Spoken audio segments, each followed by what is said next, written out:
konsumen melalui cara yang bermanfaat bagi organisasi dan stakeholder. Ya, kemudian kalau American Marketing Association, ya, aktivitas atau serangkaian institusi dan proses untuk menciptakan, mengkomunikasikan, menyampaikan dan bertukar penawaran yang memiliki nilai bagi pelanggan. Ya, ini marketing kalau dari secara umum.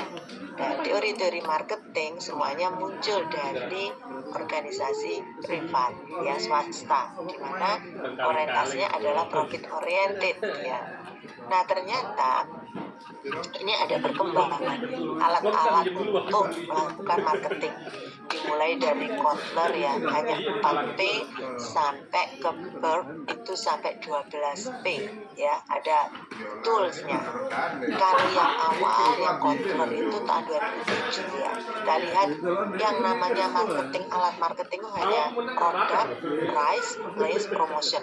Pokoknya enek produknya opo gitu, ya. Kalau zamannya Kotler kan marketingnya untuk sektor swasta, misalnya produknya mie instan, misalnya produknya mie instan, sudah ada produknya, price berapa harganya, place di mana, ya, di mana dia promosinya, ya, promotion, ya, alat promosinya hanya itu saja, ya, mau promosi di TV, mau promosi offline, misalnya mau ke sekolah-sekolah atau kemana, gitu, ya. Hanya 4 ini saja. Tapi kemudian oleh Russell itu ditambah harus ada people-nya, orang-orang di sini adalah siapa yang melakukan promosi, ya. Kita lihat TikTokers, ya, kemudian barang-barang sudah menggunakan artis-artis, ya, jadi branded, ya, brand ambassadornya, ya, kemudian menggunakan orang-orang terkenal, ya, sehingga people ternyata itu sangat penting sekali, ya. People di sini juga sebenarnya berkaitan juga dengan penggunanya siapa, gitu, ya. Nah, kalau mie instan saja penggunanya ada kalangan menengah ke bawah, ada kalangan menengah ke atas, ya, sehingga dia produknya sudah di segmen-segmen. Nah, Fine kemudian menambahkan lagi ada produser, ada purchaser, ya. Ini produsernya siapa? Purchasernya cara jual belinya seperti apa? Yang menarik adalah dari Burp, ini yang terakhir ini ditambahkan payment. Ya, sekarang untuk payment ini sangat penting, ya, apalagi sekarang zamannya cashless semuanya, ya. Kita kalau mau beli barang, mau pesan barang, gitu, ya, beli barang, pesan barang, pasti cara bayarnya bagaimana ini? Memudahkan apa enggak? Ya, ternyata ini sudah mulai merambah ke cara payment. Bahkan kemudian diadopsi juga oleh organisasi publik, ya. Sekarang bayar pajak STNK dimanapun berada, ya, ada di manapun berada, ya, di mall bahkan bisa, gitu, ya. Kemudian di tempat-tempat di jalan drive-thru itu bahkan bisa, gitu, ya. Memudahkan sekali payment ini, sehingga masyarakat tidak akan kesulitan ketika mengakses layanan publik, ya. Jadi ini perkembangan teori untuk alat marketing. Nah, kalau kita bicara tentang public sector marketing, gitu, ya, tentunya lokusnya saja sudah berada di sektor publik. Settingnya di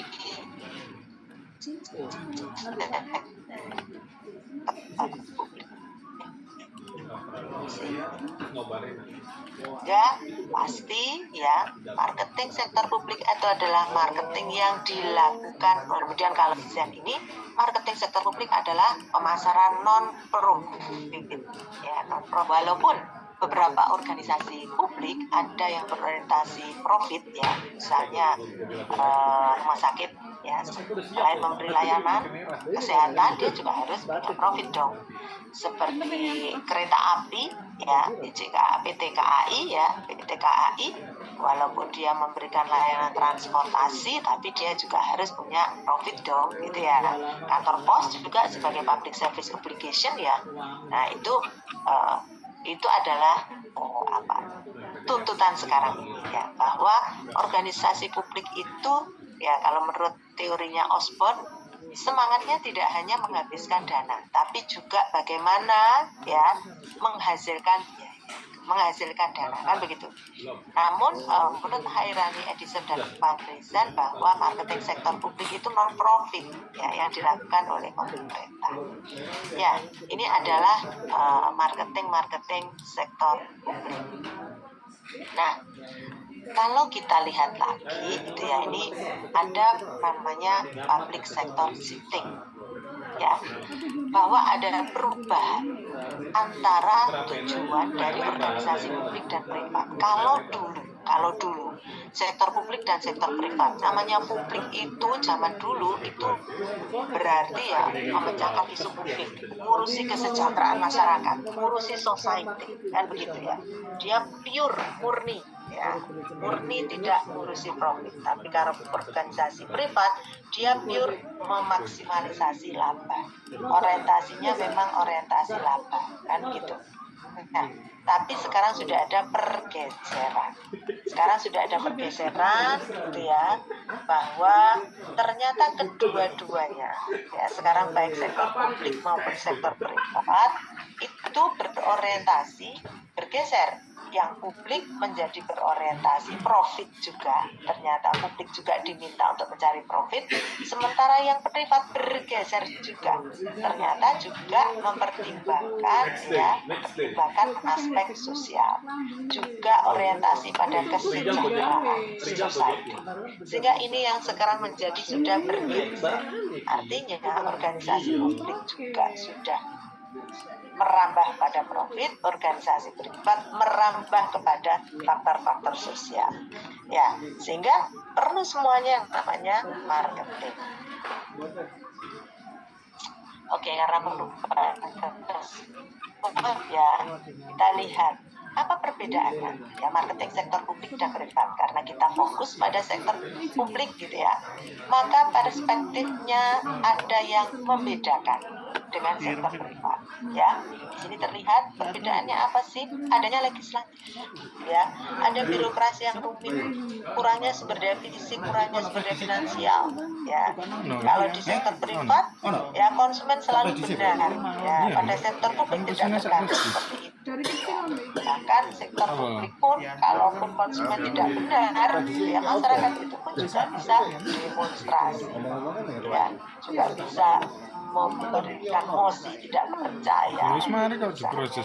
Nah, ini yang membedakan sektor-sektor publik dan privat. Nah, ini adalah tipe marketing sektor publik, ya, dari Judith Madil, ya. Ada marketing produk dan servis. KB salah satu usaha pemerintah untuk menekan tingkat pertumbuhan. Bagaimana? Kita lihat tahun 1970-an. Program KB itu adalah program success story-nya social marketing, ya, social marketing sektor publiknya negara waktu itu, ya, sehingga dulu namanya banyak anak itu banyak rezeki, ya. Sekarang bergeser, ya, dua anak berkualitas, begitu. Ini dulu success story-nya negara ketika akhirnya program kami itu berhasil, ya. Nah, ada juga yang namanya policy marketing, yaitu pemasaran yang dilakukan untuk mengkampanyekan suatu kebijakan, apalagi kebijakan yang baru, ya. Kebijakan baru itu biasanya harus disosialisasikan. Perlu strategi marketing agar masyarakat bisa menerima kebijakan baru. Sekarang kebijakan baru lagi banyak pemangkasan dana, pemangkasan biaya tiap-tiap instansi. Ini belum bisa diterima, gitu ya. Ini perlu juga marketing, ya, perlu marketing juga. Ternyata nanti dengan efisiensi listrik, yang selama ini 24 jam jadi dijadikan 12 jam, itu akan membuat banyak sekali ya. Misalnya seperti itu salah satunya. Dengan efisiensi perjalanan dinas yang sedikit kita perjalanan dinas gitu ya, itu akan menghemat banyak sekali biaya ya. Nah ini contohnya ya, contoh marketing sektor publik ya. Kemensos sediakan layanan cetak ulang KTP untuk korban gempa Cianjur ya. Pemprov Jatim datang ajak anak muda jadi juru kampanye cegah pernikahan dini. Ini kan salah satu cara memarketingi ya, agar misalnya sekarang ini kan pernikahan usia muda ya, banyak sekali ya. Walaupun sekarang trennya anak-anak muda sudah mulai tidak menikah muda gitu ya, tapi ini masih banyak kasus seperti ini. Apalagi ini war on drugs, kampanye BNNP ajak milenial perang narkoba ya. Ini salah satu bentuk-bentuk marketingnya. Jadi memang marketing di sektor publik itu adalah lebih kepada memarketingi program-program pemerintah ya. Coba kita lihat ini tadi ya, yang marketing tools for public sector. Kalau kita pakai yang 4 ini tadi ya, produk misalnya ya, marketing terkait produk. Ini kita lihat ini misalnya Trans ya, Pemda DIY luncurkan jalur baru Trans Jogja. Ini kan produk, ada programnya ya. Pemkab Probolinggo sediakan ojek gratis untuk mengurangi siswa putus sekolah. Wah, ini kan juga produk gitu ya, bentuk produk, ada ojek gratisnya ya. Misalnya lagi price, harga ya, bertarif murah, tarifnya murah itu ya. Bis Trans Jawa Tengah pangkas biaya transportasi dulu. Ini marketing terkait price gitu ya. Ini juga ini lindungi masyarakat lapisan bawah di tengah pandemi COVID-19. Pemkab ya bebaskan tarif listrik 450 volt ampere gitu ya. Tempat perpanjangan SIM di Polresta Bandung makin mudah dengan layanan drive-thru. Ini tadi ya, marketing terkait dengan tempat ya, sehingga memudahkan orang untuk perpanjangan STNK misalnya. Promotion, nah ini promosi pakai talk show ya, gelar talk show, ada road show. Ini kan marketing yang dilakukan oleh sektor publik ya. Biasanya sering pakai talk show, melibatkan akademisi, kemudian melibatkan pemerhati suatu isu-isu publik gitu ya. Ya, perhatikan. Ya, ini branding partnership sosial. Oke, sekilas saja gitu ya. Nah, sekarang saya ingin memberi Anda artikel. Silakan didiskusikan gitu ya. Nah, kaitannya dengan bagaimanakah Anda sebagai seorang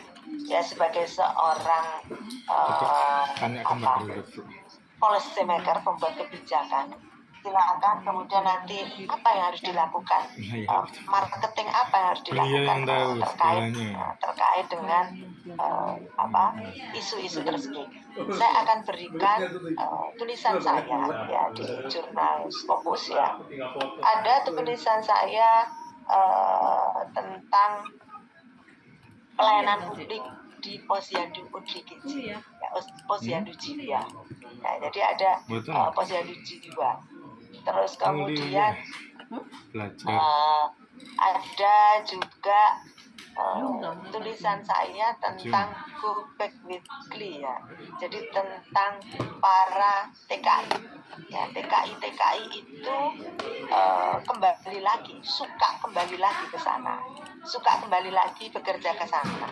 Anda sebagai seorang policy maker, bagaimana dan marketing apa yang bisa Anda berikan gitu ya. Ini saya share di sini ya. Saya share di sini artikelnya.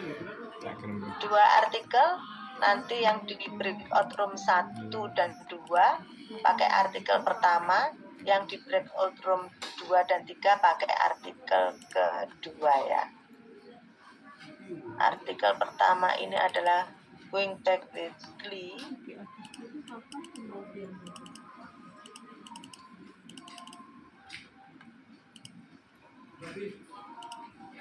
Artikel kedua. Udah.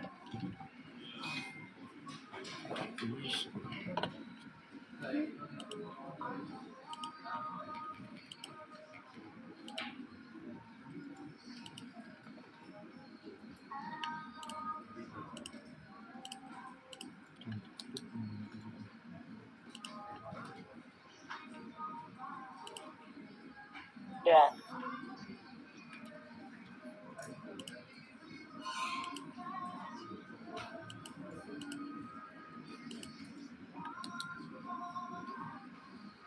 Sudah bisa apakah sudah bisa di-download?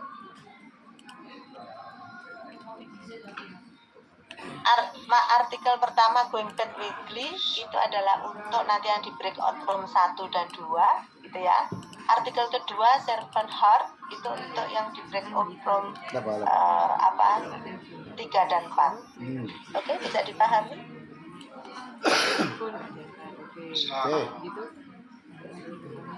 Oke, saya masukkan ya. Saya masukkan di breakout room.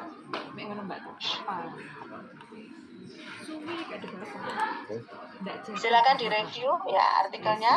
Kemudian bagaimanakah dari sudut pandang Anda sebagai seorang policy maker, pembuat kebijakan, dan apa yang akan Anda lakukan terkait dengan marketing sektor publik terkait kasus tersebut?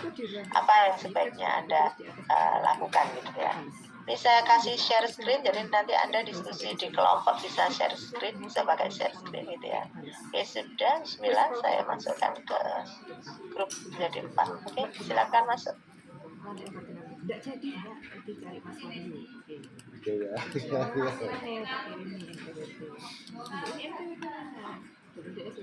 Dan Pak Jakarta mana NPWP tadi ini NPWP apa? Tidak jadi tapi dari Mas. Malah tak blokir kan? Gak kena cari gitu.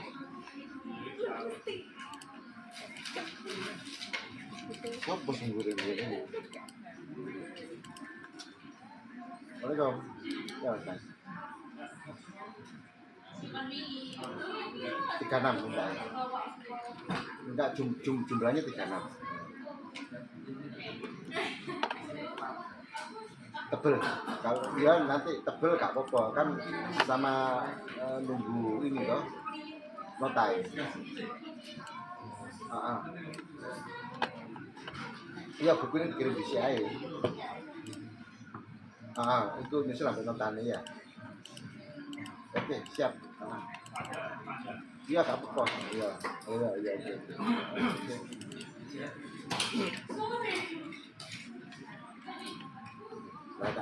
Kanten ini bisa menguarna, nggak mau terima kok kata telepon kayak iso. Mogok. Motor cek. Ini ganti motor sekarang motor. Jam 12 ya kan. Ya oke. Mau ke nanti. Jone PN. Seno PN. Mogok. Jadi Apa aku sama teko ini? isu. Nang ngarep. Oh, ya wis.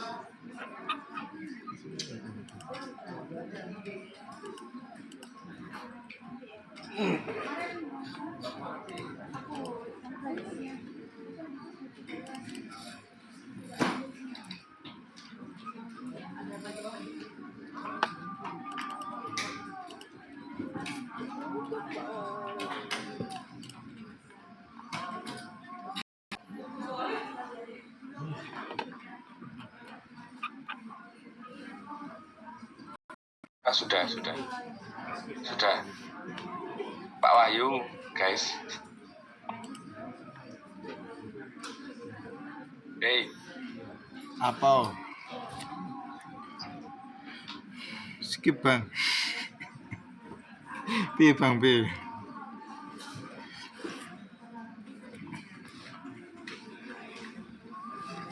Lo sebagai policy maker marketing apa yang harus dilakukan terkait paper ini?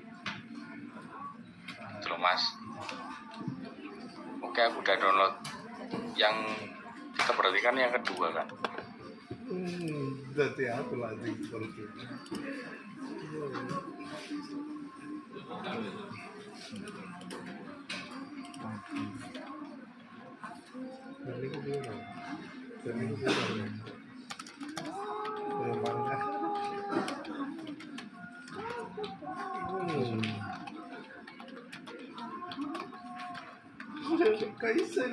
Artikel nggak di-share di grup ya?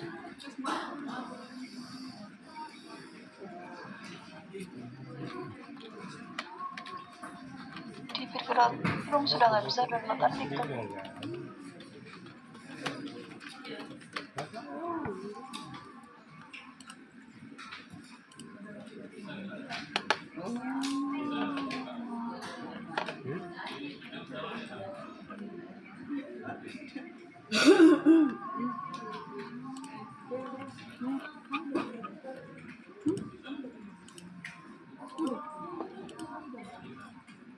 Udah diambil. Mana? Coba tanya lagi tuh. Loh,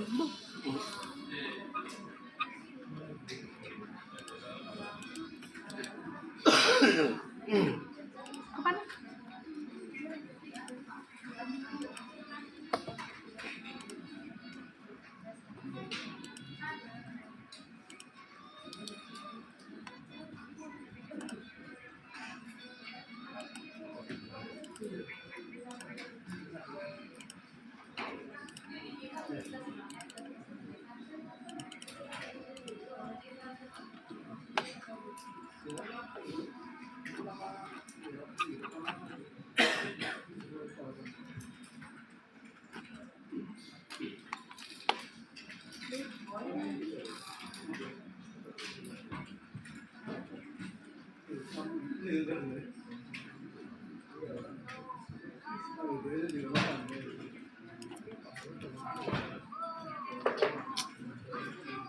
Udah tak kirim grup ya, Mbak Mas. Ya, terima kasih Mas Pato.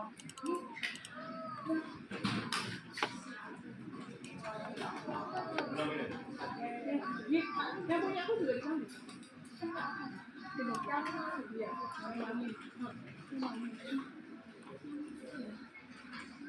Yang Januari Februari. Bukan. Yang namanya. Oh, Mbak, jangan membuat aku. Loh. Oh iya, ini. Oh, jadi satu ya, gitu? Sama Hadra. Kirim. Ini kan terlempar. Itu kamu digerti. Kamu sendiri Uang ya? apa tuh? Ya, aku kirim artikelnya. Itu harus dikirim grup juga. Iya, aku tuh freeze. Nek aku tak aku terlempar, aku nggak akan masuk di grup tuh. Oke, kamu kelompok biru. Satu. Hijau. Agar mbak. Oke, terima kasih. Kasih kangen apa? Kasih kangen apa? Aku mau Aku juga dibaca. ini. Apa nih sini bos? Apa yang harus?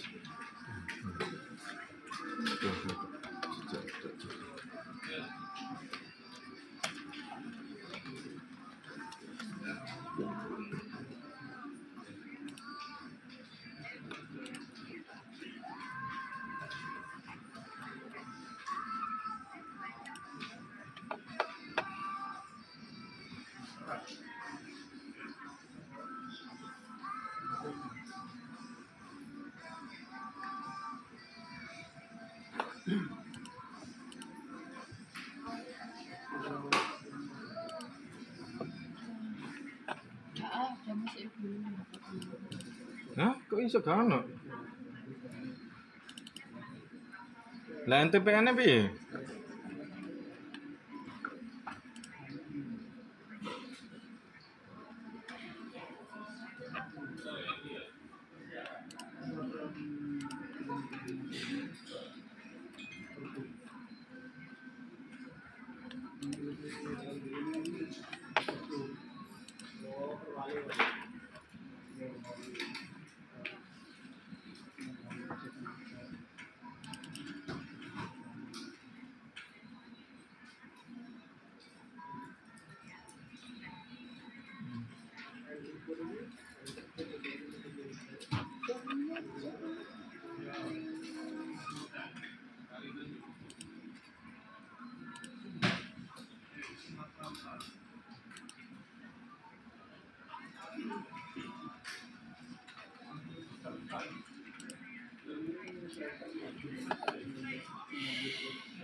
Pertama kali itu.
Soal TKI ya ini ya.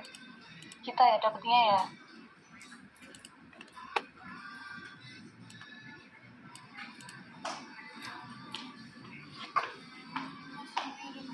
Kan baca yang mana, Mbak? Yang kita dapet yang apa Mas? TKI ya? Heeh. Filmnya Kan aku tadi maksudnya kan telat, tapi katanya 1-2 itu bahas artikel 1, kelompok 2-3 bahas artikel 2. Bener gitu nggak sih? Enam lah. Oh iya. Pak Dennis Oke. yang tulisannya. yang ada tulisannya Pak Yasin di situ. Going Iya, Pak Yasin ya. quickly itu kan TKI. Enam. Lho, sing nang ngene Google Drive pancen mek 5. Sing ngene Pak sing ana tulisannya kita print dhewe. Oh iya. Heeh. Sing nang Google Drive 5. Sing ana tulisannya ku tak print dhewe. Jadi ada 6. Mana yang sama itu? Aku disuruh ngirim soalnya lagi biar nanti dibikinin itu lagi. Apa? Soalnya itu NTPN-nya kan? Heeh. Oh, surveille sih. Surveille tak kirimi nomor itu nih, billing ya. Ada ide? Bapak-bapak ibu-ibu. Panutannya kemarin masih ada nggak? Bisa minta itu. Mas Wahyu, monitor. Oke. Tak delok endi. Buka apa kan itu anak nomor billing. Coba tolong.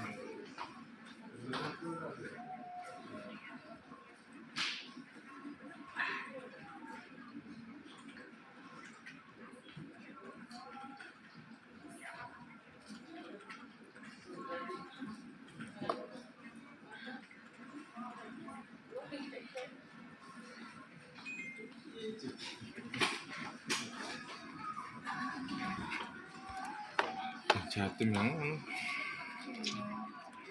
misalnya ya Biar nanti ya. kamu punya nama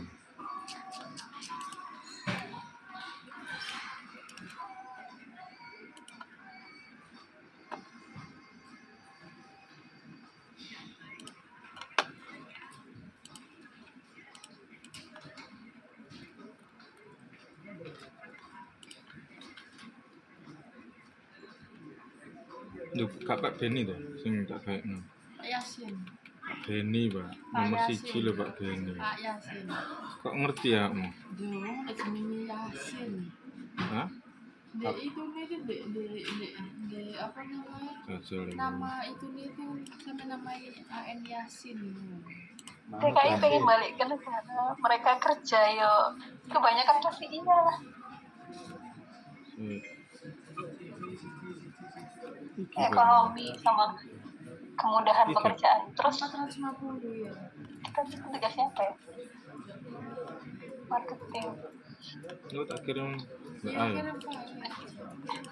Oh, tugasnya itu, Bayun. Sebagai policy maker, marketing apa yang harus Iya, marketing. Itu sih. Ada ide nggak Mas? Aku nggak ada ide. Saya bentar. Cek kan ya? PE double.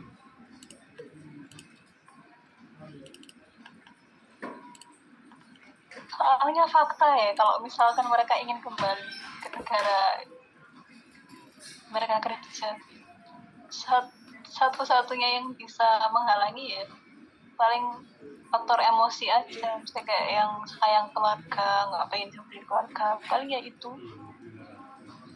Kalau pemerintah bisa ngasih pekerjaan yang lebih baik di dalam negeri, ya itu baru mungkin mereka nggak kepikiran untuk kembali. Solusinya ya kita harus sediakan lapangan kerja yang lebih banyak, lebih stabil, upah yang lebih tinggi kayak gitu kan. Selain itu kayaknya sulit,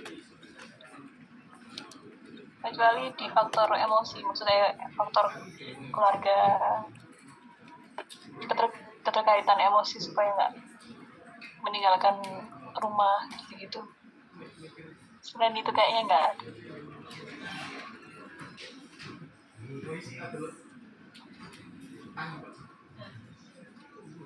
Iya, nggak perlu bikin PPT kan, Pak? Aku nggak pakai laptop jadi nggak bisa share screen, Mas. Kalau Word aja paling gimana? Kayak biasanya. Atau nggak perlu share screen nggak apa-apa ya, Mas. Nanti Mas Fatur tinggal bernarasi saja. Berarti tinggal ngobrol lah ya, Pak. Iya. Atau menurut Mas Wahyu atau Mbak Febri gimana? Kalau aku sih kayaknya memang itu fakta yang ya memang fakta. Kalau kebanyakan TKI milih kembali, kecuali mereka yang ingin pensiun atau menghabiskan masa tua atau nggak mau jauh dari keluarga atau membentuk keluarga baru. Kalau dari ekonomi jelas balik. Kalau mereka bangun usaha di sini mungkin nggak balik atau dapat kerjaan yang lebih baik. Kalau enggak mereka pilih balik. Gitu nggak sih? Nggak tahu kalau ada yang pikirannya beda sama aku ya. Malah aku butuh itu sesuatu ini. Ya yang itu pajaknya kalau di itu apa ada. Ini nggak betul. Nyoba tak share screen, Pak Yud. Itu di malam. Mung Ini maminya apa? Ada di malam. Ini apa? Ini oh enggak, ini tuh belum di NPD ya, belum juga belum. Itu si PD tadi sih ya, aku mau nyelesain FDP dulu. Iya, aku gini, Mbak Mas. Kayaknya NPD Udah Sinta, dulu. ada Mbak Sinta ya? Datang. Lampu ini tadinya di kelompok 1 terus terlempar sama Bu Era dimasukin sini. Aku selundupan. Iya Mas, aku siap mendengarkan dulu. Mbak, iya, ini artikel 1 kan?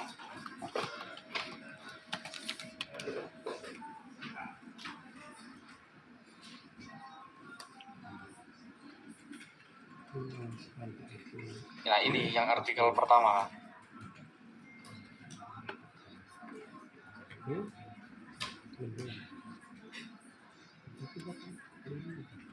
tulisan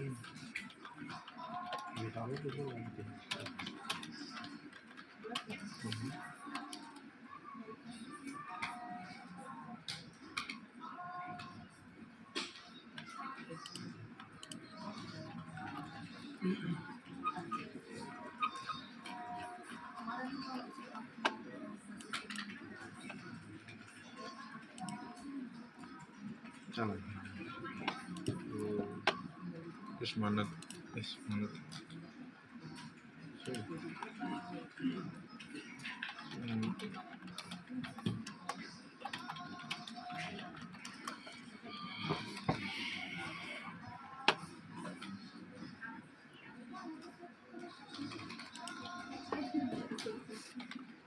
Iya itu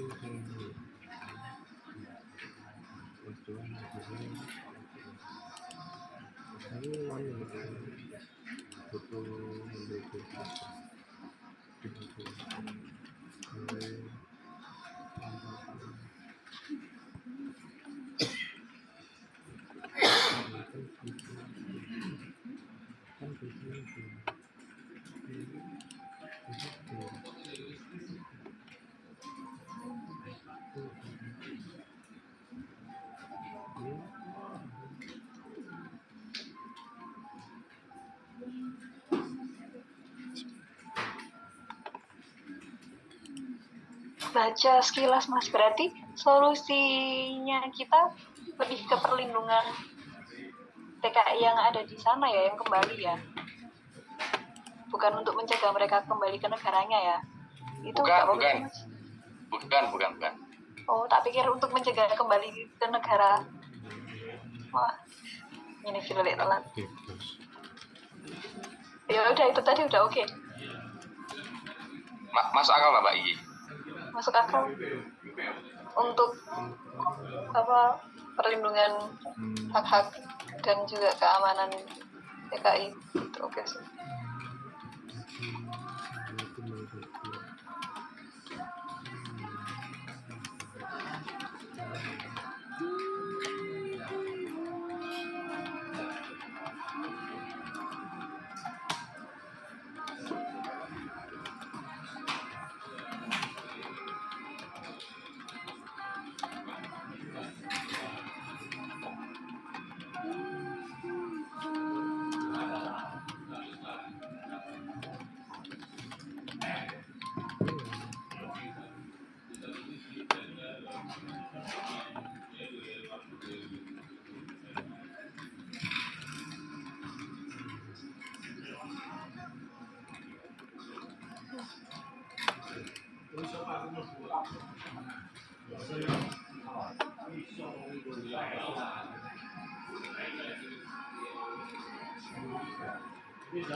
gambar apa?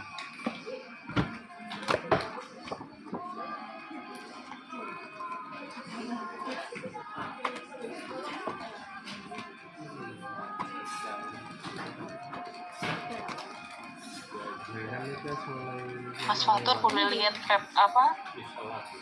draftnya yang tadi nggak?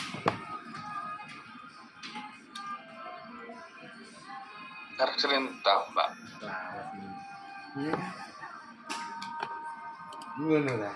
Tak kirim aja WA. Mbak Ai, Saya ingin nonton loh. Tak kirim WA aja ya Mbak.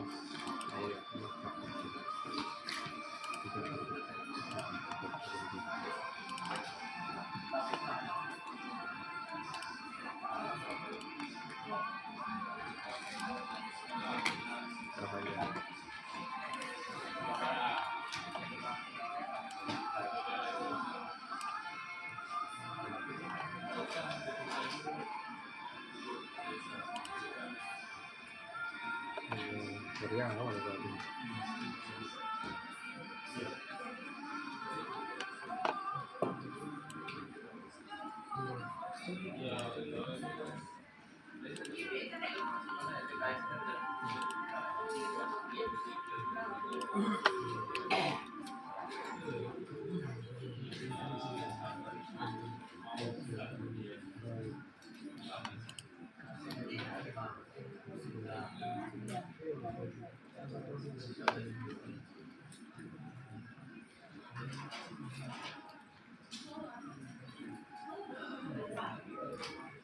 Nanti motornya mau pergi gontor kabel. Iya. Itu pasir banget. Nah, kalau keluar Iya. Jadi aku naikkan Mau mata. ngenteni. Kalau lagi Jadi aku nggak ke sana. gantongan kan. Iya.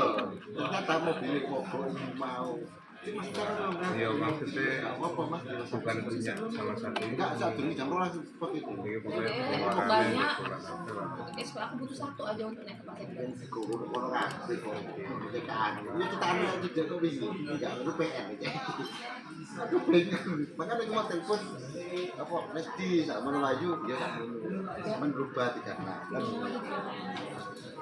flash disk, 36 buku besar, 36 nota ya. 36. yo jangan kabel.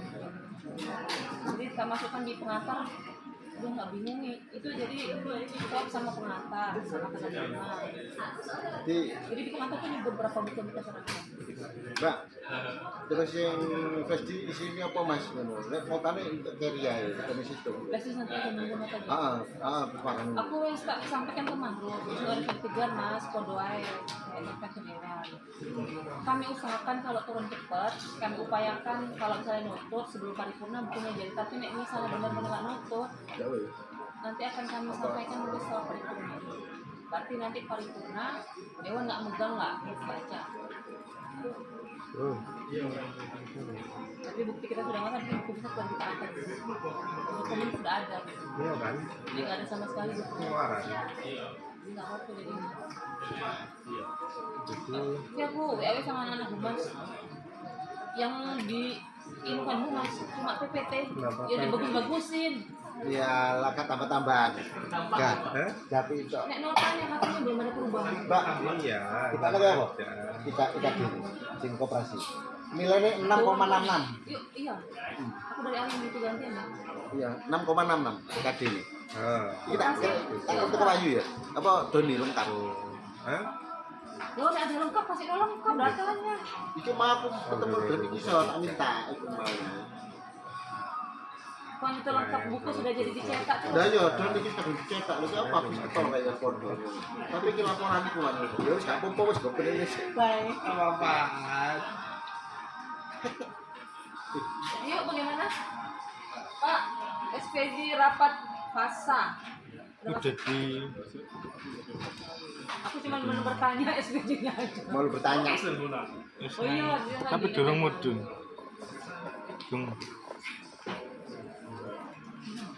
Aku ditawar sama Okta, balik ke SP mau diserahkan hari ini kok besok. Gua ya aja nih. Melete. Kenapa nunggu besok itu? Jon melete Jon. Hari ini kan ada jawab yang kerja ya. Pep. Iya iya. Yang besok ya nggak. Udah sama kerja. Itu apa tuh di mana itu sama nggak jadwal ya tak? Di mana tuh jadwal ke Prai. Ih.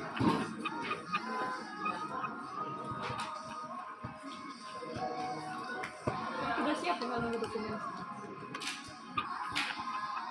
Karena kan ke gubernur.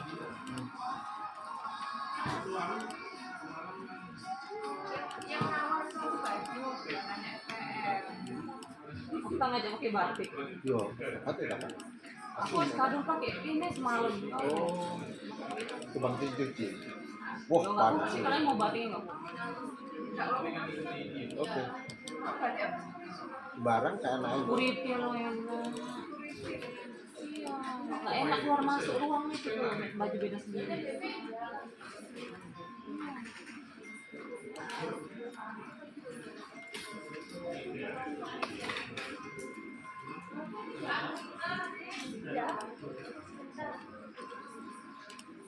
Nempel loh. Iya, waktu gak sama mana. Nggak fokus, itu aja. Saya yang kasih bapak dulu.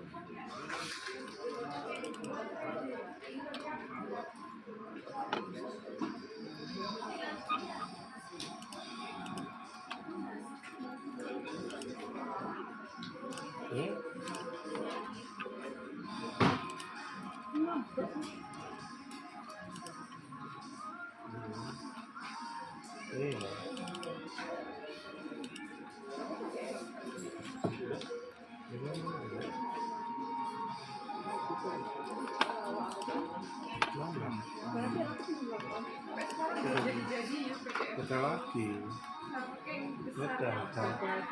Betul lagi ini zamannya. sabar. Terus mari diam. Ikut siapa mu ini?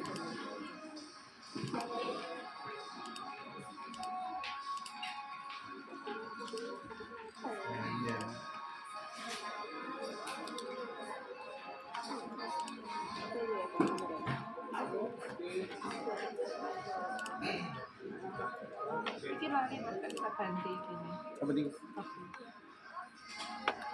Pas dicetak itu diganti hijau. Itu saya kurang dikirim dah, kurang Ini kok. kan buat yang dinaikkan. Nanti kalau Oh, dicetak, iya iya. Dinaikkan nggak masalah. ya nanti Iya tak ganti tadi hijau. mana ya. Hijau kayak gini. Kafe podo. Kak kafe, iya kafe jan. Oh, iya. Hijau, pokoknya hijau. Oke. Jadi Okta partai PKB ya. Iya kan kemarin Iya. PKB. Keluar teko partai PDI ya. Kalau ada satu yang ini. Iya, keluar teko PDI ya.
Sah. Lihat IG Sah. Mak ada. Aduh, boleh pinjam komputer. Boleh. Beneran gitu. Apa ana sing salah? Nah,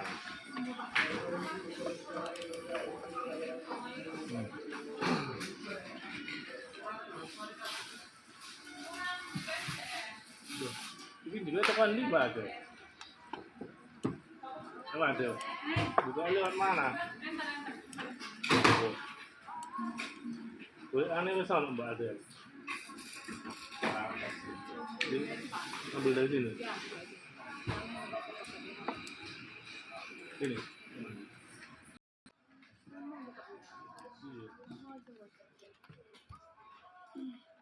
Ini tutup Bang. Misalnya. Punya aku di yang satu.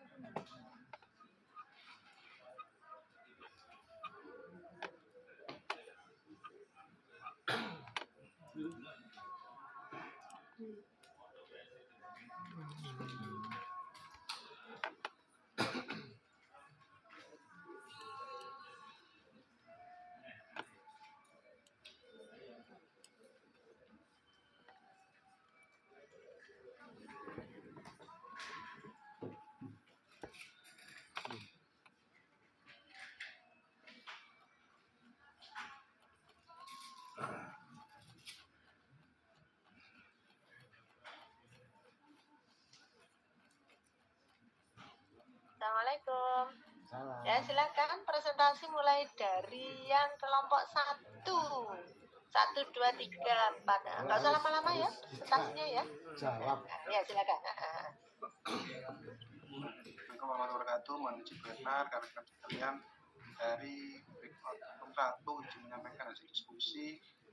Kebetulan kami membahas paper pertama yakni kelompok kami terdiri dari ada saya, Farhan, ada Mbak Elisa, dan ada Mbak Merida. Ini yang impact di jadi membahas pulang kampung dengan kita harus bekerja migran Indonesia yang terlibat dalam migrasi sekuler. Jadi dari pertanyaannya itu sebagai policy maker apa yang harus dilakukan terkait apa yang dibahas pada tapi sebelum dijawab kami menemukan bahwa paper ini itu membahas tentang ada 24 pekerja migran dari Jawa Timur, Blitar, Malang, Ponorogo, dan Tulungagung yang wawancarai melalui usia rata-rata mereka itu 30 tahun, di atas 30 tahun, 30-65 tahun, mereka bidangnya SMP dan SMA, dan mereka berasal dari daerah yang sepertinya tidak cukup banyak tersedia lapangan pekerjaan sehingga memutuskan untuk menjadi pekerja migran. Apa yang temuannya seperti apa? Ini mereka itu pekerja migran ini merasa bahwa di lingkungan kerja mereka di luar negeri, di Hong Kong, di Arab Saudi, di Taiwan, mereka merasa bahwa feel at home. Di lingkungan kerjanya itu merasa ada kekerabatan yang kuat antara rekan kerja dan majikan. Itu juga mereka merasa bahwa bisa mengembangkan karir dan tumbuh. Kemudian kondisi hidup yang memadai yang disediakan oleh majikan berkontribusi pada lingkungan kerja yang aman. Nah, selanjutnya mereka juga merasa bahwa di luar negeri mereka merasa seperti keluarga, jadi hangat. Ada komunitas yang juga banyak pekerja migran Indonesia yang ada di sana. Di sana itu ada komunitas, jadi ada bisa membangun koneksi, mendapat pengetahuan baru, terus di sana juga solid. Jadi mereka merasa aman dan merasa didukung. Selain itu juga mereka kalau waktu luang mereka biasanya bersama-sama untuk menghilangkan stres dan menikmati waktu luang bersama. Dan mereka juga masih bisa melaksanakan praktik keagamaan mereka sehingga mereka merasa nyaman. Ini benar-benar seperti itu. Nah, kemudian pertanyaannya adalah sebagai policy maker, marketing apa yang harus dilakukan terkait apa yang dibahas pada paper ini? Nah, ya, silakan ke Mbak Alis. Monggo, Mbak Alis. Baik, terima kasih Mas Farhan. Selanjutnya terkait dengan marketing apa sih yang kemudian bisa dilakukan pemerintah, karena kan memang ketika ada pekerja di Indonesia yang kemudian kembali ke sana akan membawa keuntungan baik untuk pemasukan untuk negara daripada mereka ada di Indonesia yang kemudian bisa saja untuk hadir sebagai masyarakat yang kemudian menjadi beban bagi negara. Nah, apa yang bisa dilakukan oleh pemerintah?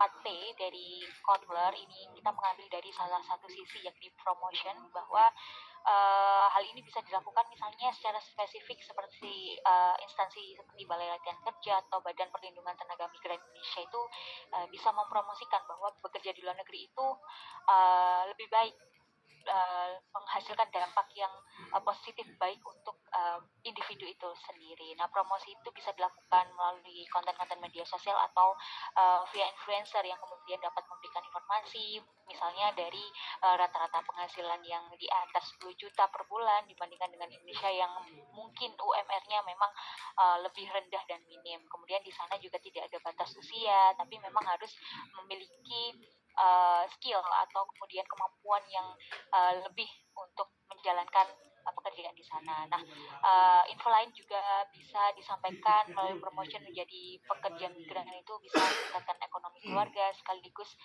menjadi pahlawan negara yang tadi menambah devisa negara. Kemudian yang terakhir bisa menyampaikan informasi terkait dengan mengurangi beban bantuan sosial yang disalurkan oleh pemerintah. Misal jika tidak menjadi pekerja migran, maka mereka akan menjadi penerima bantuan sosial yang tidak bekerja atau tidak terlibat dalam kondisi pekerja ini.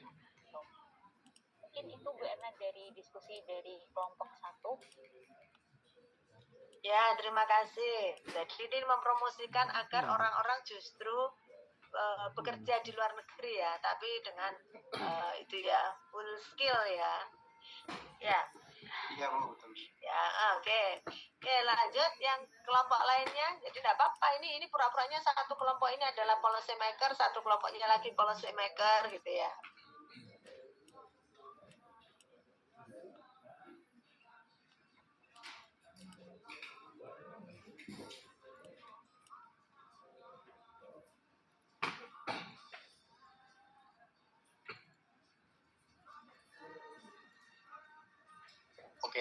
Baik, selamat pagi Bu Erna, selamat pagi juga teman-teman. Jadi kami dari kelompok 2. Ini anggotanya ada saya, Fatur, terus kemudian Mbak Febri, Mbak Yuni, Mbak Sinta, sama Mas Wahyu Anugrah.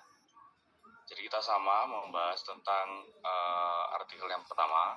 Jadi jurnal ini bertujuan untuk menginvestigasi faktor-faktor yang memotivasi pekerja migran Indonesia untuk kembali ke negara tujuan setelah pulang ke Indonesia. Nah, penelitian ini ingin menyoroti aspek non-monetari dari keputusan migrasi, menantang anggapan bahwa faktor ekonomi yang menjadi pendorong utama.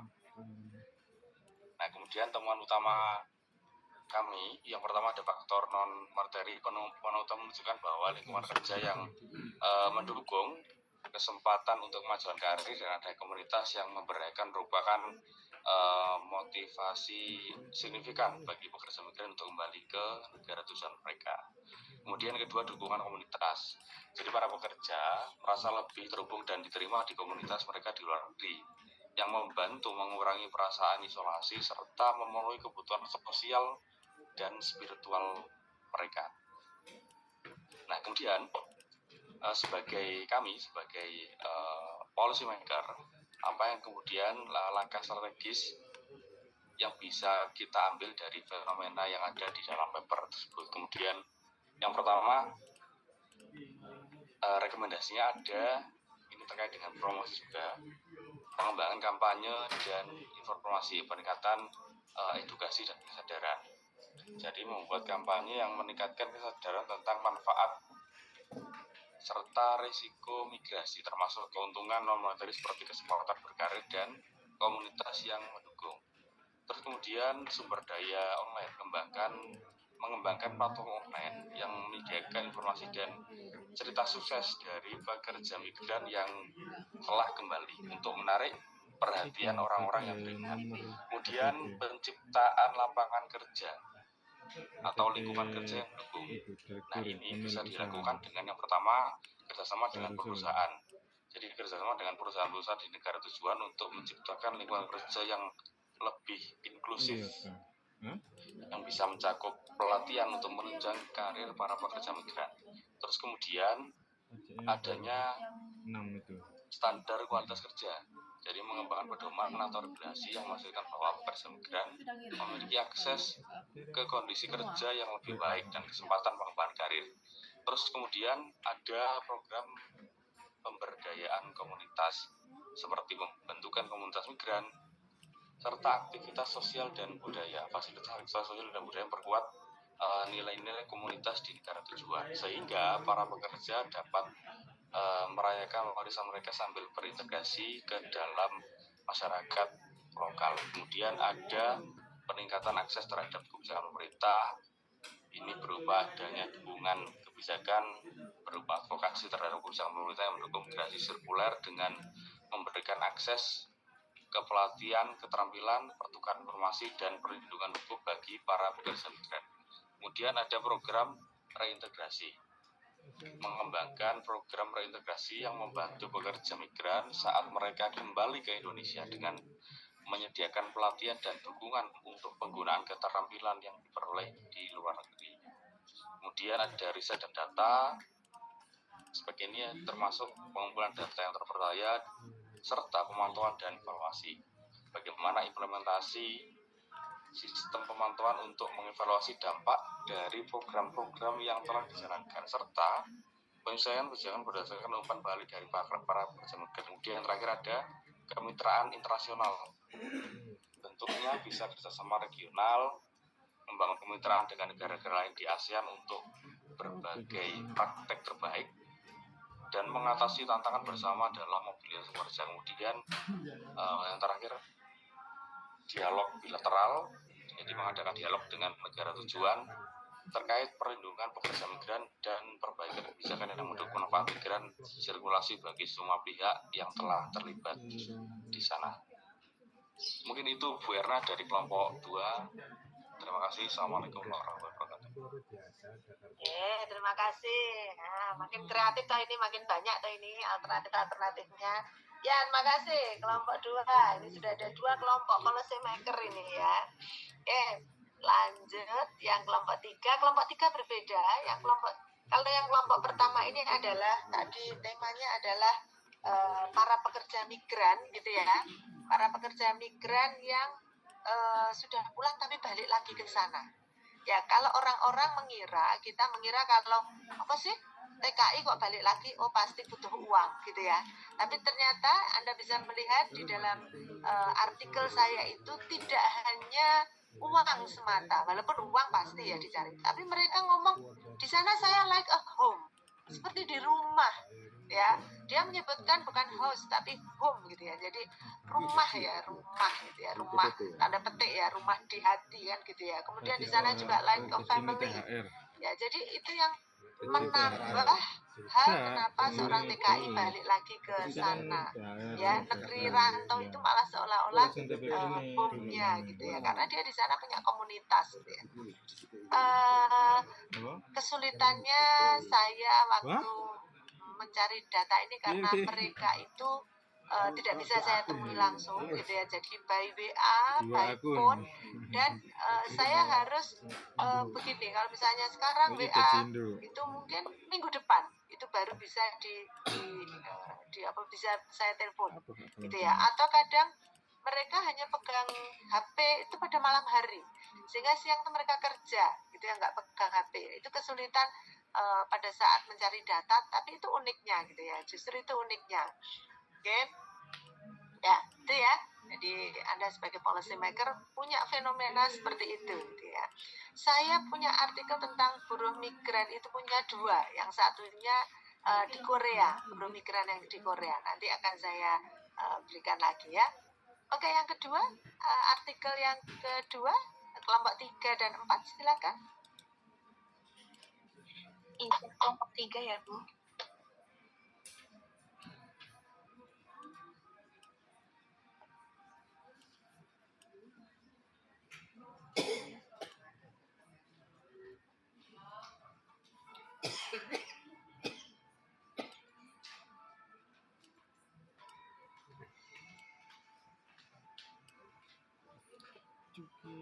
Oh maaf Pak, ternyata saya kemit Pak. Baik, selamat siang Bu Erno dan teman-teman. Kami dari kelompok 3 yang beranggotakan saya sendiri Noris, Farah Fasira, Bu Imlina, dan Bu Patricia membahas artikel terkait servant hearts, village actors public service motivation in Indonesia's mental health care. Nah, artikel ini menurut kami adalah membahas motivasi pelayanan publik atau public service motivation atau PSM pada kader desa yang terlibat dalam perawatan kesehatan mental di Indonesia, khususnya Provinsi Jawa Timur. Jadi meskipun minat terhadap penelitian PSM semakin meningkat, tapi masih sedikit penelitian yang fokus pada peran non tradisional seperti kader desa ini, terutama dalam konteks kesehatan mental di daerah dengan sumber daya yang sangat terbatas. Nah, tujuan dari artikel ini adalah bertujuan untuk memahami bagaimana PSM ini mempengaruhi tindakan dan pilihan kader desa dalam memberikan perawatan untuk orang dengan gangguan mental di Indonesia. Metode penelitian ini menggunakan pendekatan studi kasus instrumental dengan interview terhadap 14 aktor desa di 5 kabupaten di Jawa Timur. Yang membuahkan hasil dari artikel ini menunjukkan bahwa PSM memainkan peran penting dalam memotivasi kader desa untuk melayani masyarakat dan membantu orang dengan gangguan mental. Jadi kader desa menunjukkan rasa tanggung jawab mereka terhadap masyarakat, dedikasi terhadap program, dan kasihan terhadap pasien. Studi ini juga menemukan korelasi kuat antara PSM dan panggilan untuk melayani orang lain. Terus selanjutnya adalah sebagai policy maker, langkah-langkah apa yang dilakukan kita berdasarkan pendekatan 4P oleh Kotler dan Lee pada tahun 2007 yang akan disampaikan oleh Mbak Farah. Persilakan Mbak Farah. Baik, terima kasih Mas Noris. Izin melanjutkan. Untuk pendekatannya kita menggunakan keempat marketing tools 4-nya, yaitu produk, price, promotion, dan place. Yang pertama ada produk.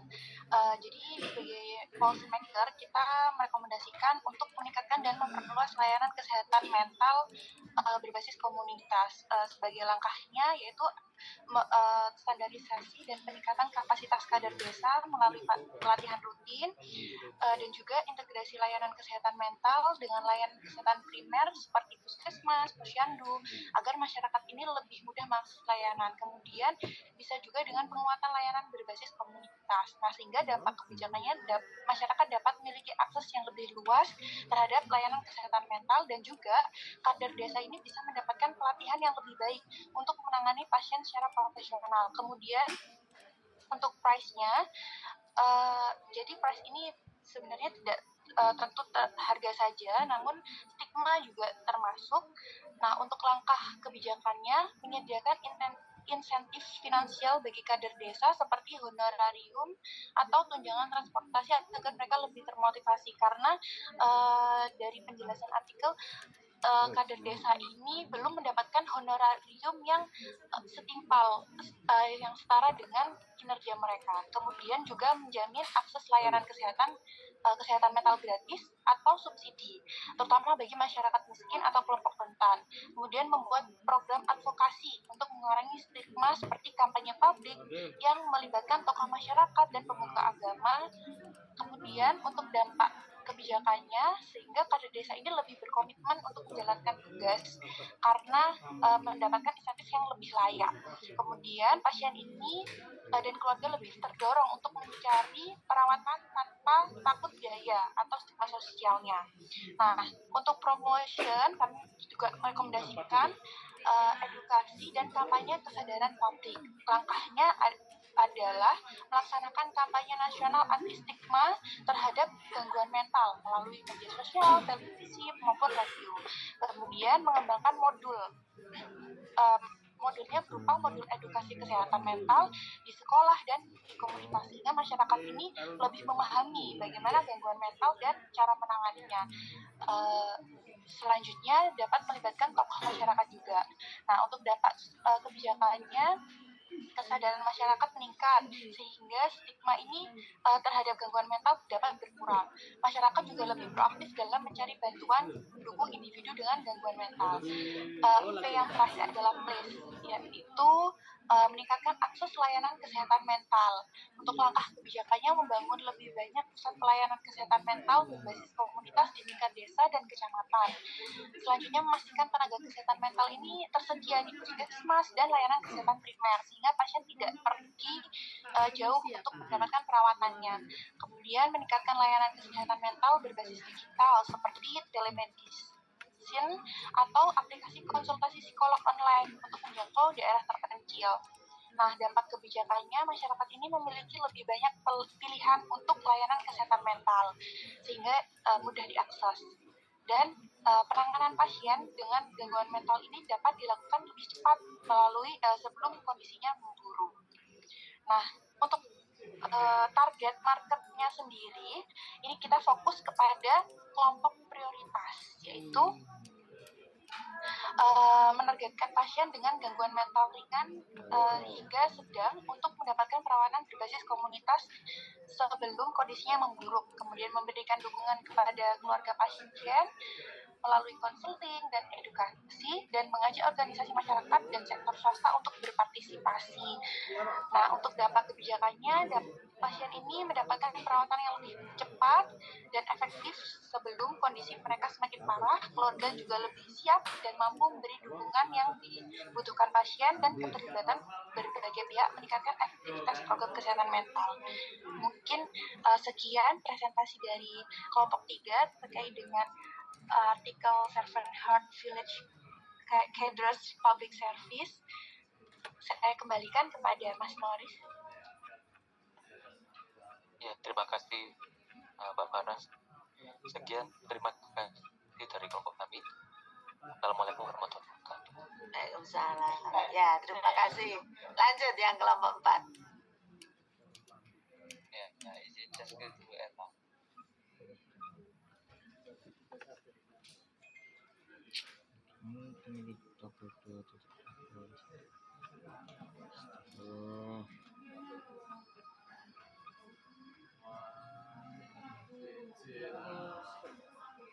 Assalamualaikum warahmatullahi wabarakatuh. Saya dari kelompok 4 yang beranggotakan saya sendiri, Hasan, yang kedua Mbak Cika, yang ketiga Mas Asep, dan yang keempat Mbak Lilik. Jadi kami terkait dengan artikel yang kami ulas, yakni di kasus dalam artikel ini bahwa artikel ini membahas motivasi pelayan publik atau SPSM ini dari kader desa dalam memberikan layanan kesehatan mental di Indonesia, khususnya di Jawa Timur. Dalam motivasi pelayanan publik ini merupakan motivasi atau dorongan yang dimiliki seseorang pegawai khusus sebagai sektor publik dalam mengabdikan dirinya memberikan pelayanan publik yang prima kepada masyarakat. Dalam studi ini menggunakan pendekatan studi kasus instrumental dengan wawancara mendalam terhadap 14 aktor desa di 5 kabupaten, yakni Jombang, Nganjuk, Kediri, Bangkalan, dan Lamongan. Lalu hasil ini menunjukkan bahwa KSM sangat berpengaruh dalam mendorong kader desa untuk melayani masyarakat, membantu individu dengan gangguan mental itu sendiri. Mereka menunjukkan bahwa rasa tanggung jawab yang kedua dedikasi program serta empati terhadap pasien ini. Jadi temuan ini juga juga mengungkap antara korelasi antara KSM dengan konsep panggilan atau kali ini, di mana kader desa ini merasa terdorong untuk membantu orang lain sebagai bagian dari panggilan moral atau spiritual mereka sendiri. Sebagai policy maker, jadi pertama adanya penguatan kapasitas kader desa, di mana dapat diberikan pelatihan keberlanjutan agar kader desa itu siap di dalam menangani pasien dengan gangguan mental, terutama dalam menangani pasien agresif tanpa harus menggunakan metode koersif serta pemasungan. Yang kedua ini adalah penyediaan insentif finansial maupun non finansial untuk meningkatkan motivasi dan mengurangi tingkat kelelahan atau para kader ini. Secara penguatan secara institusional, jadi kader desa itu juga mereka statusnya berbeda-beda. Ada yang PNS, ada yang honor, dan bahkan ada yang tenaga harian lepas, sehingga harus diperkuat melalui suatu regulasi terkait dengan status mereka, kewajiban dan hak mereka itu sendiri.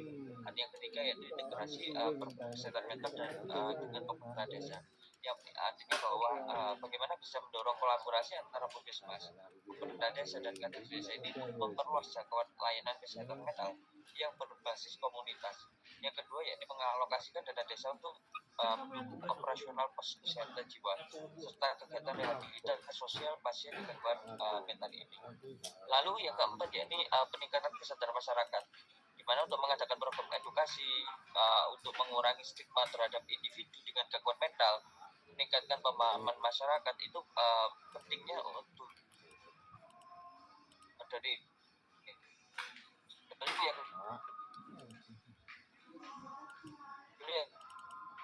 kebijakan yang pasti seperti itu, artinya bahwa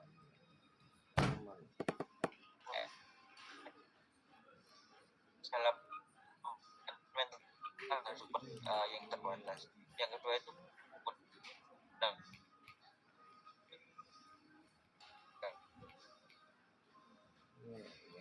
yang tinggi agar intervensi dapat lebih lalu setelah peran policy maker membuat kebijakan, tentunya tahap selanjutnya adalah siklus kebijakan publik melibatkan aktor ini, artinya bahwa ada polisi implementasi, ya adanya koordinasi lintas sektor antara instansi pemerintah, tenaga kesehatan, tenaga desa. Yang kedua sosialisasi kebijakan pada masyarakat dan pemangku kepentingan. Yang ketiga penyediaan sumber daya seperti anggaran, pelatihan, dan infrastruktur. Lalu yang keempat monitoring awal untuk memastikan itu. Lalu yang kedua yakni policy evaluation, di mana pengumpulan data dan feedback itu dari pelaksanaan kebijakan. Misalnya dari kader desa dan tenaga medis dan pasien ini perlu adanya evaluasi dilaksanakan. Lalu analisis hasil kebijakan, apakah tujuan awal sudah tercapai atau ada kendala yang harus diperbaiki. Lalu yang ketiga pembuatan rekomendasi perbaikan untuk meningkatkan kebijakan yang sudah berjalan.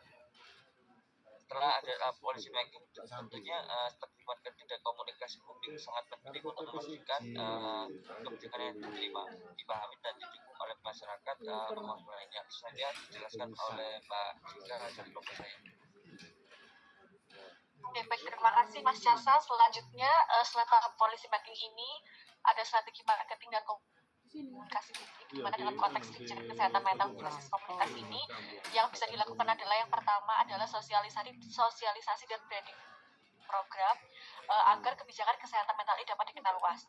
Kemudian perlu juga dilakukan branding dan komunikasi yang kuat seperti membuat nama dan identitas program seperti Sehat Jiwa Desa atau Kampung Peduli Mental. Kemudian ada juga pembuatan logo dan visualisasinya. Kemudian juga bisa menggunakan tagline atau slogan seperti bersama pulih, bersama peduli untuk memperkuat pesan kampanye. Seperti contohnya ada program Posyandu Jiwa ini digagas oleh Puskesmas Penculik Kecamatan Celoren Kabupaten Banyuwangi yang digunakan untuk memperkenalkan layanan kesehatan mental berbasis desa. Kemudian yang kedua ada edukasi dan kampanye publik. Jadi setelah kebijakan itu dibuat, masyarakat itu perlu memahami manfaat dan pentingnya program tersebut. Kampanye edukasi ini dapat dilakukan melalui media sosial seperti pembuatan konten edukatif dan sebagainya, kemudian webinar, diskusi publik, kemudian ada juga pembuatan iklan dan poster di tempat-tempat publik. Kemudian ada juga bisa juga dengan melibatkan masyarakat, di mana kader desa itu kan personilnya sedikit. Jadi masyarakat juga bisa dilibatkan semisal untuk pelaporan ke kasus by coordinate by address. Misal di sini ada kasus, kemudian di sana ada kasus. Jadi masyarakat juga selain teredukasi juga bisa membantu para kader tersebut. Kemudian ada juga kolaborasi dengan influencer dan tokoh masyarakat. Misalnya bisa disesuaikan dengan kondisi target marketnya. Misal memang mau ke anak-anak muda, mungkin bisa memanfaatkan kolaborasi dengan influencer atau ke para artis-artis medsos di TikTok, Instagram. Kemudian kalau misalkan mau ke ranah-ranahnya ibu-ibu atau orang-orang yang sudah sepuh, mungkin bisa ke tokoh-tokoh agama dan tokoh adat, disesuaikan dengan kondisi masyarakatnya di wilayah itu.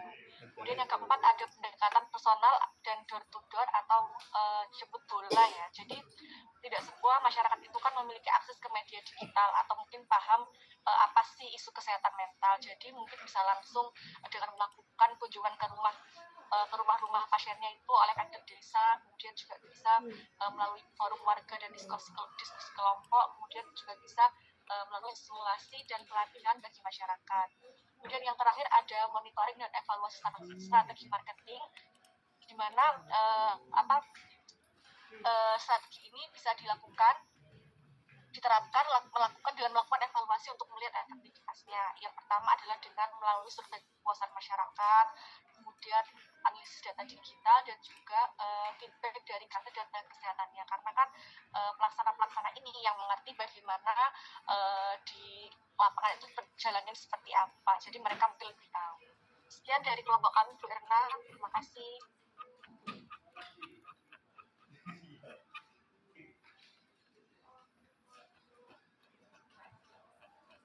Saya masih mute, saya ngomong kok nggak denger ya. Oke, makasih Mbak Cika tadi menambahi ya yang dari kelompok sebelumnya ya. Ternyata banyak sekali apa yang harus dilakukan ya terkait dengan program Posyandu ODGJ ini, Posyandu Jiwa.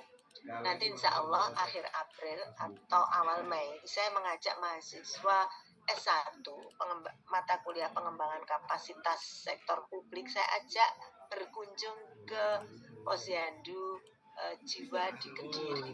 Ya, ini mahasiswa kalau dari pengembangan kapasitas, mahasiswa akan saya minta untuk melihat pengembangan kapasitas apa yang diperlukan, termasuk masyarakat misalnya ya. Masyarakat itu apa sih? Harus disosialisasikan. Masyarakat itu harus menerima para ODGJ ya, bahwa ODGJ tidak perlu dikucilkan gitu ya. Terus kemudian pengembangan kapasitas apa sih? Keluarga misalnya. Keluarga itu kan harus mendampingi para ODGJ untuk sembuh. Jadi sehingga harus ada sosialisasi juga. Termasuk ada bagi yang ODGJ ya. Kemarin kalau saya kunjungan ke sana, saya sebelumnya sudah ke sana, itu ada ODGJ yang akhirnya mereka bekerja ya, bekerjanya hanya sederhana saja, apa itu untuk sayur kangkung itu ya, di tali diikat-ikati sayur dibawa ke pasar, tapi minimal mereka sudah berdaya gitu ya. Terus juga nanti saya minta untuk melihat pengembangan kapasitas sistemnya, yaitu sistem yang ada di dalam desa dan puskesmas. Jadi misalnya di desa belum ada perdesnya, harus ada peraturan desa yang mensupport untuk kegiatan Posyandu Jiwa ini. Kemudian untuk struktur organisasi misalnya di puskesmas juga diperlukan khusus yang untuk ngurusi ODGJ misalnya ya. Ini yang mahasiswa S1 yang nanti saya ajak ke sana. Nah, sebenarnya saya juga membolehkan kalau ada mahasiswa S2 yang ingin ikut ya, setiap kegiatan kunjungan S1 itu kalau mau ikut boleh gitu ya. Sekaligus nanti tema-tema yang saya berikan ini misalnya tentang apa tadi, buruh migran ya. Buruh migran itu kan Anda bisa menulis sebagai tesis ya, boleh sebagai tesis tapi dari angle yang lain, dari sudut yang lain. Kayak minggu kemarin anak bermasalah dengan hukum, boleh silahkan jadi tema tesis ya, tapi dengan sudut pandang yang lain. Kalau ini ODGJ ini juga boleh gitu ya. Anda karena dari aspek kebijakan gitu ya, maka Anda melihatnya dari aspek kebijakan. Apa yang harus dilakukan dari aspek kebijakan? Misalnya harus ada aktor kebijakan yang concern terhadap ini gitu ya. Misalnya Anda itu tadi aktor-aktor kebijakan ya gitu ya. Misalnya bagaimanakah para aktor kebijakan itu memaknai kebijakan seperti ini, kan kebijakan yang tidak populer sebenarnya, tapi ini sangat penting ya. Ya, terima kasih tadi ya, tambahan dari Mbak Cika komprehensif sekali, termasuk melibatkan semua unsur ya, semua aspek untuk mensupport kegiatan ini. Jadi tema tesis menarik sekali ya. Oke, selesai sudah hari ini. Ini mahasiswa semester berapa? 2 ya. Yang kemarin saya minta Jabri ke saya untuk milih pembimbing. Ya Bu. Tuh, gini, teman-teman itu milih pembimbingnya masih mengumpul pada beberapa dosen. Kalau ingin ganti ya, masih saya beri kesempatan ya, mengganti nama dosen gitu ya. Ada yang misalnya untuk Pak Eko misalnya, sudah pernah diajar Pak Eko apa belum? Sudah ya. Misalnya ada yang, saya pindah ganti Pak Eko kan banyak berkaitan dengan digital, kemudian banyak berkaitan dengan kerjasama Pemda ya. Kalau misalnya pengen menulis tentang itu bisa mengganti bimbingannya ke Pak Eko. Terus kemudian Pak Adam belum diajar Pak Adam. Pak Adam belum ya, Pak Adam mulai mengajar semester ini ya, jadi belum kenal dengan Pak Adam dosen baru ya. Jadi monggo silakan yang ingin ganti pembimbingnya, jangan nggak hanya ngumpul di beberapa nama dosen gitu ya. Saya kasih kesempatan ya, kalau misalnya pengen pindah, pengen ganti gitu ya nak ya. Bu Erna, Ya. apa namanya, jika diperkenankan Bu, mungkin kita perlu informasi kira-kira dosen mana yang sudah overload, kira-kira yang mana, biar kalau misalnya kita mau ganti justru malah gak ke yang dosen yang sudah lebih overload gitu. Ya. Yang overload Erna dan Bintoro. Kalau misal mau pengen ganti boleh gitu ya, pengen ganti, atau misalnya ganti nama Erna dan Bintoro ditaruh di dosen kedua gitu ya, misalnya mau ganti ya, boleh paham kan? Oke, nggak apa-apa yang memilih Erna dan Bintoro nggak apa-apa, tetap tapi ditaruh di dosen kedua misalnya, gitu ya. Kalau ada yang tapi memang kalau dulu KPS yang sebelumnya itu memang dosen pembimbing itu dipilihkan oleh KPS. Jadi mahasiswa kemudian diminta untuk mengumpulkan tesis, kemudian dipilihkan dosen pembimbingnya. Akibatnya komunikasi, ada kan mahasiswa yang dosen pembimbingnya nggak klik, ada yang kurang seret, itu akibatnya menghambat proses interaksi antara pembimbing dan mahasiswa, dan itu saya tidak mau. Sehingga sejak KPS-nya saya pegang, saya memberikan kesempatan kepada mahasiswa untuk memilih gitu ya, memilih pembimbing, karena apapun komunikasi yang baik ya antara pembimbing dan mahasiswa nanti sangat diperlukan gitu ya. Oke, saya beri kesempatan kalau misal ini ya mau ganti dosen pembimbingnya boleh ya, atau kalau pokoknya tetap iku Bu, aku mau Bu, ya udah enggak apa-apa. gitu ya. Itu resikonya nanti dosen ya harus mau nggak mau ya harus membimbing. Memang tugasnya membimbing mahasiswa. Gitu ya, oke? Bu ya, Ada mohon pertanyaan lagi? izin tanya Bu. Apa? Halo. Iya, halo. Iya, Bu, mungkin nanti kalau sambil WA Ibu sambil konsul sebaiknya ke dosen siapa boleh ya Bu ya? Konsul ke dosen siapa gini, nanti tema tesisnya apa nanti bisa saya sesuaikan dengan dosen siapa, itu boleh Ya Bu. ya, oke. Teman-teman kalau WA ke saya, karena mohon maaf WA yang masuk itu banyak sekali, mahasiswanya kan S1, S2, S3 gitu ya. Sebenarnya saya sudah membedakan ya, yang nomor satunya itu adalah nomor khusus untuk mahasiswa, sedangkan nomor saya yang belakangnya 444 itu adalah maksud saya kalau WA terkait pekerjaan, terkait tugas lain yang bukan urusan mahasiswa itu bisa di WA saya satunya. Tapi nampaknya memang karena mahasiswanya banyak, jadi WA yang masuk ke saya itu banyak. Jadi kalau misalnya perlu urgent, silakan telepon.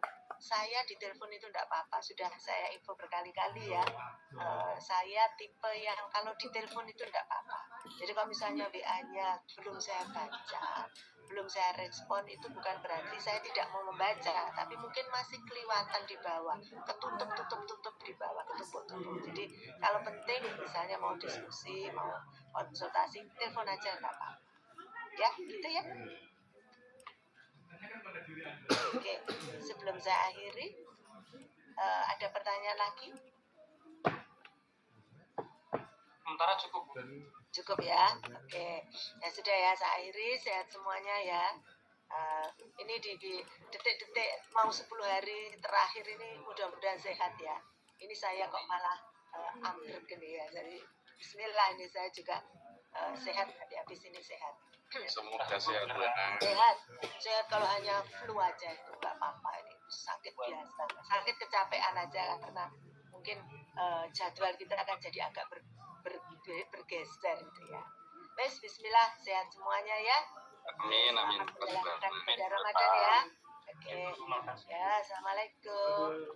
Waalaikumsalam warahmatullahi wabarakatuh.